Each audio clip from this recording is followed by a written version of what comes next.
I stood in the doorway of that government office and watched a man tear my father's dignity apart in front of 40 strangers, laughing at his shaking handwriting. What he didn't know was that in 6 weeks, the very bill sitting in my briefcase would abolish his position entirely, and I would be the one signing it into effect. By the time I walked back into that building for the last time, he was the one filling out an application, and nobody was laughing at him. Before we begin, please like and subscribe. Now, get comfortable and enjoy. My name is Aisha, and I grew up in a small village 2 hours outside Multan, in a house my father built himself with money he saved over 11 years working other men's fields before he finally owned 4 acres of his own. My father, Rafiq, was not an educated man. He left school after the 5th grade to help his own father plant rice, and he never went back. But he could read enough to get by, and he had a memory for numbers that could put any accountant to shame. Every rupee he ever earned, he could tell you where it went, down to the tea he bought on market day. I was the only one of his 3 children who left the village. I studied on a scholarship, first in Multan, then in Lahore, and eventually I became a legal advisor working with the Provincial Land Reform Committee, drafting policy on agricultural land registration and inheritance law. It was slow, unglamorous work. Most people outside government offices had never heard of the department I worked for. But it mattered, because it decided who owned what, and whether a small farmer like my father stood a chance against the men who ran the local land offices like their personal kingdoms. My father had been trying for almost 3 years to get a small piece of disputed land formally registered in his name. It was a strip along the eastern boundary of our property, maybe half an acre, that had been informally used by our family for 2 generations but never properly recorded. The neighboring landowner, a man named Chaudhry Bashir, had far more money and far better connections, and every time my father submitted an application, it disappeared into a drawer, or came back with some new objection, some missing stamp, some technicality invented on the spot. The officer responsible for these applications was a man named Tahir Mahmood, a sub-registrar who had held that post for almost 15 years. Everyone in the district knew his name, and everyone knew what he wanted before he'd process anything. A carton of good sweets was the polite version. Cash in an envelope was the honest version.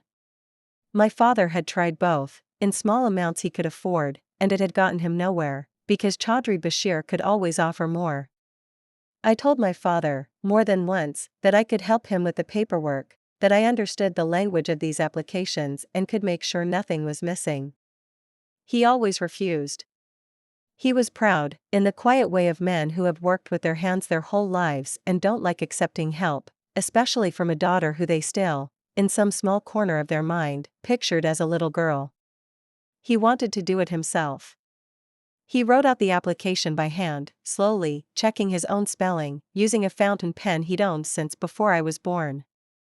I was visiting home for a wedding when he asked me to come with him to the district office, not for help, just for company, because the drive was long and he didn't like going alone anymore since his knees had started giving him trouble.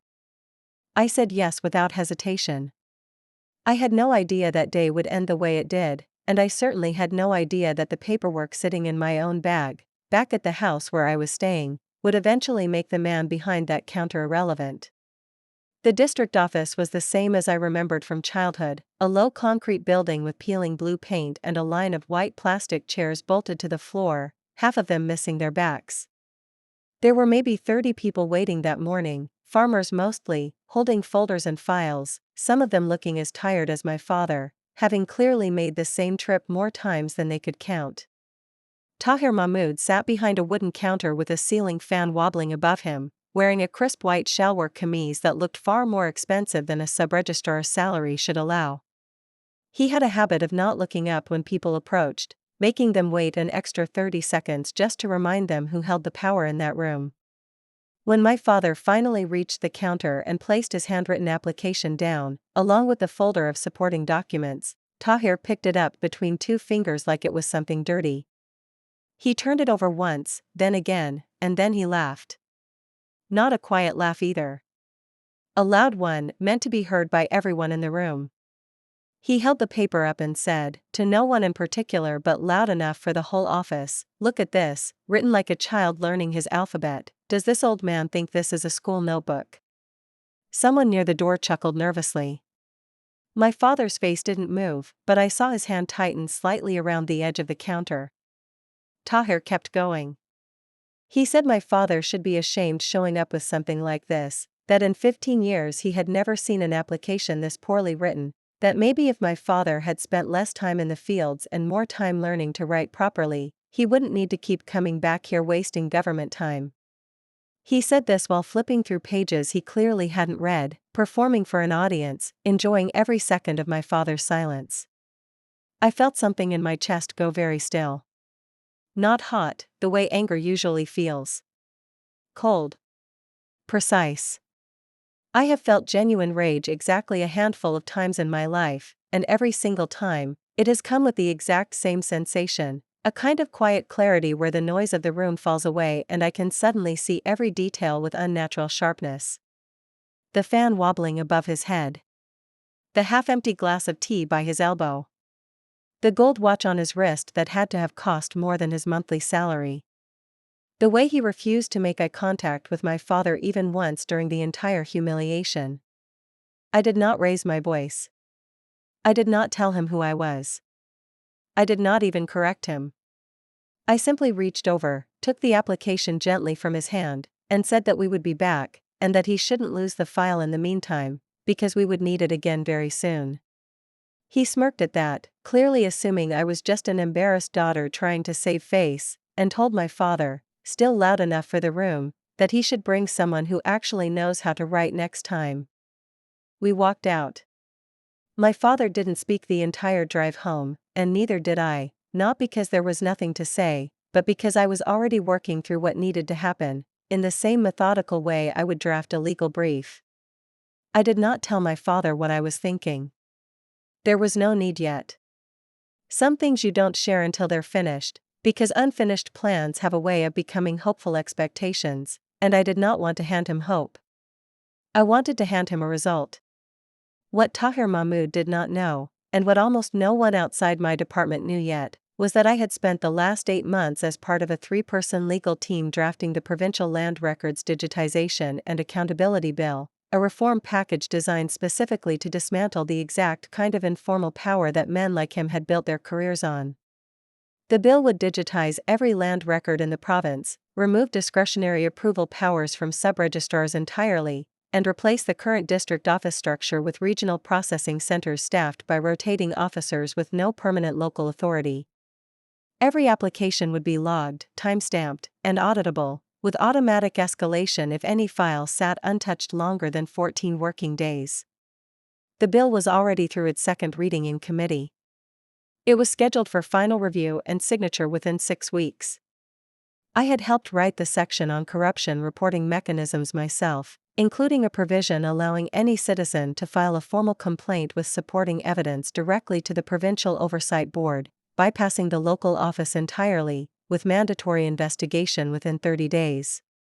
That night, at my sister's house, I opened my laptop and pulled up everything I had on Tahir Mahmood. It didn't take long to find. His official salary, according to provincial pay scale records, was 81,000 rupees a month. His house, which I drove past the next morning on the pretext of visiting an old family friend, was a 2-story property with a marble facade that would have cost, conservatively, 9 to 11 million rupees to build in that area. He owned a Toyota Corolla that was less than a year old, and according to a cousin of mine who worked at a local car dealership, he had paid the full amount in cash. I spent the next 4 days quietly gathering what I needed. I did not do this alone or recklessly. I have a colleague, Farah, who works in the provincial anti-corruption cell, and I called her the day after the incident, not asking for a favor exactly, but asking whether her office had ever received complaints about the Multan District Land Office.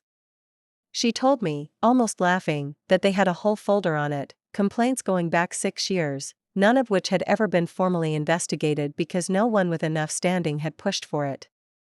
I asked her to send me what she legally could, and she did, 3 separate complaints from farmers describing almost identical situations to my father's, applications delayed indefinitely until a payment was made, one complaint even naming a specific figure, 40,000 rupees, that Tahir had allegedly requested to expedite a property transfer.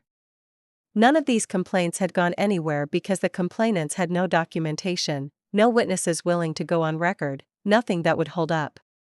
I decided I would give them something that would hold up. I went back to the district office 5 days later, alone this time, dressed differently, in a plain kurta with no jewelry, carrying a simple cloth bag instead of my usual leather one. I did not want to be remembered as the daughter from before. I approached the counter as a private citizen inquiring about a completely unrelated, fictional property matter, a small residential plot I said I was interested in purchasing near the office itself. Tahir did not recognize me. Why would he? To him, my father's humiliation 5 days earlier had likely already been forgotten, one of hundreds of small cruelties he handed out weekly without a second thought. I asked him, casually, what the process would involve, how long it typically took, whether there were any fees involved beyond the official ones. He told me, without much hesitation, that the official process could take months, but that things could move faster, and he named a figure, 15,000 rupees, for what he called handling charges. I asked if that was standard. He said, smiling in that same performative way, that nothing in this office moves without a little grease, and that I looked like someone smart enough to understand how things really work. The recorder in my bag, a small device no larger than a matchbox, had captured every word. I thanked him, told him I would think it over, and left. That single recording, combined with the 3 prior complaints Farah had shared, combined with a financial disclosure discrepancy I had pulled from public asset declaration filings showing his declared assets were roughly 1/6 of his actual property value, was enough. It was more than enough. It was, in legal terms, a complete case file that no oversight board could ignore or bury. I did not rush to submit it immediately. I wanted to time this correctly. I called my supervisor at the Land Reform Committee, a woman named Dr. Naseem who had been overseeing the bill's final drafting, and I asked her, in a fairly neutral tone, whether the accountability provisions in the bill could be applied retroactively to cases already documented before the bill's official passage. She said, in principle, yes, if the evidence was solid and formally filed with the anti-corruption cell before the bill took effect, it would simply be one of the first cases processed under the new framework, almost a demonstration case. I filed everything with Farah's office 12 days later. I attached my father's original handwritten application as an exhibit, along with a formal complaint describing the public humiliation, though I made clear in my statement that the humiliation itself was not the legal violation, it was simply context. The actual violation was the recorded solicitation of an illegal payment, the pattern of prior complaints, and the asset discrepancy. The Provincial Oversight Board moved with unusual speed, partly, I suspect, because the case landed on desks that were eager to demonstrate the new bill's teeth before it was even formally signed into law. Within 3 weeks, Tahir Mahmood was suspended pending investigation. Within 5 weeks, the bill passed its final reading and was signed into effect, formally dissolving the discretionary authority of district sub-registrars across the province, including, specifically, his position. I went back to the office one final time, 6 weeks after that first humiliating morning, this time in my actual professional capacity, wearing my committee identification, accompanied by 2 officials from the provincial administration who were there to formally oversee the transition of the office to the new digital processing system. My father came with me, at my invitation this time, sitting quietly in the front row of chairs I had specifically asked to be reserved. Tahir Mahmood was still technically employed that day, pending the outcome of his investigation, and he was required to be present for the transition briefing. When he saw me walk in with the officials, in the clothes I actually wear for work, carrying the same folder he had once looked at like it was garbage, I watched something drain out of his face in real time. He recognized my father first, sitting in that front row, and then he looked at me, and I watched the recognition land, slow and complete, like a stone dropping through water. I did not gloat. I did not raise my voice. I simply stood at the front of the room and explained, calmly, in the same voice I use in committee meetings, that under the newly signed Provincial Land Records Digitization and Accountability Bill, discretionary processing authority was now removed from this office entirely, that all applications, including one specific application submitted 6 weeks earlier by a farmer named Rafiq, would now be processed through the automated regional system within a mandatory 14-day window. No exceptions, no fees, no handwriting requirements beyond legibility. I asked, without looking directly at him, whether there were any questions from staff about the new system. There were none. He did not speak. He could not, really, without incriminating himself further in front of provincial officials who were, at that very moment, aware of the pending investigation into his conduct. My father's application for the half-acre strip of land was processed 9 days later, formally registered in his name, with a printed certificate, generated by the new digital system, sitting in an envelope on our kitchen table when I visited the following month. Chaudhry Bashir's objections, which had blocked the application for 3 years, were reviewed under the new framework and dismissed for lack of documented legal standing. Tahir Mahmood's investigation concluded 4 months later. He was formally dismissed from government service, his pension forfeited under the corruption provisions, and he was ordered to repay just over 600,000 rupees in documented illegal solicitations identified through the wider investigation his case triggered. Once other officers realized the anti-corruption cell was finally being taken seriously. His house, the one with the marble facade, was eventually sold, according to my cousin, at a loss, to help cover legal fees. I heard, secondhand, that he now works for a private security firm in Multan, checking identification cards at the gate of a housing society, the same kind of counter job he once treated as a throne. My father still writes with that same fountain pen. He framed the original handwritten application, the one Tahir mocked in front of 40 people, and hung it on the wall of our sitting room, right next to the registered land certificate. He says it reminds him that his handwriting was never the problem. The system was. I went back to Lahore and continued my work on the next phase of reform, expanding the accountability framework to urban property registration offices, where, according to early data, the exact same patterns are just as common.